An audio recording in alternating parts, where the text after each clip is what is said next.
Hi everyone, Dipandita's Kitchen লৈ আপোনালোক সকলোকে স্বাগতম জনাইছো। আজি মই লৈ আহিছো অমৰাৰ আচাৰনো কেনেকৈ তৈয়াৰী কৰিব পাৰি। সকলোৱেতো বনাই হলেও মইনো কেনেকৈ তৈয়াৰী কৰিছো তাকে আপোনালোকলৈ ভিডিও এটা আগবঢ়ালো। এয়া কাটি ললো। এনেকুৱাকে অমৰাখিনি কাটি লোৱাৰ পিছত আমি ইয়াত সৰু চামুচেদি 3 চামুচ নিমখ দি দিলো আৰু অলপমান হালধি গুড়ি দি দিলো আৰু এইখিনি আমি সানি পেলাই 3 দিনৰ কাৰণে আমি ঢাকি ৰাখিম যাতে ইয়াৰ পানীটো ওলাই অমৰাখিনি কোমল হৈ পৰে।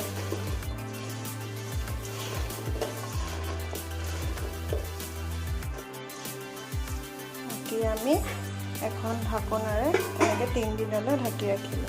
আচাৰখিনি মই 3 দিনৰ পিছত এয়া ৰ'দত দিলো। এয়া হালধি নিমখ এয়া ধুনীয়াকৈ লাগি ধৰিছে। এয়া আপোনালোকে দেখিছেই নহয়, এয়া শুকাইছেগে।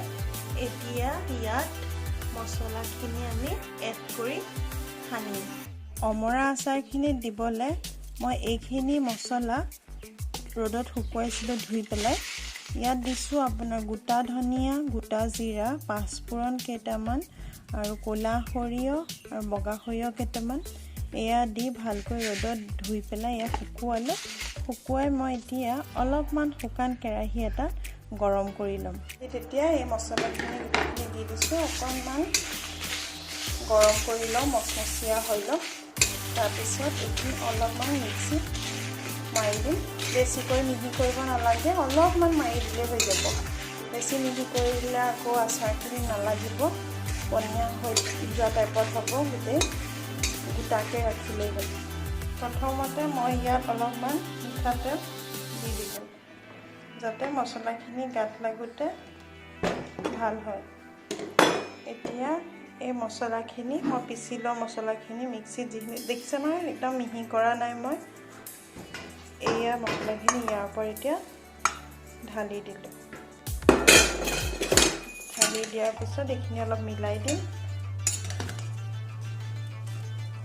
ভিনেগাৰ ডাঙৰ চামুচেৰে 1 চামুচ দিলেই হৈ যায় আৰু অকণমান এতিয়া এইখিনি ভালদৰে মিক্স কৰি দিম। হাত নলগাব।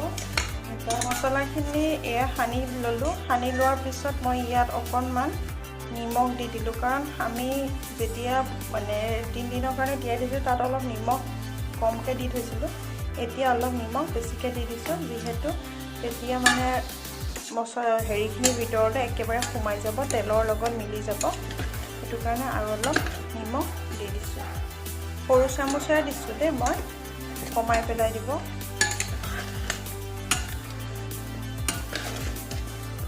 এনেকৈ কৰি পেলাই মই বৈয়ামত ভৰাই থ'ম।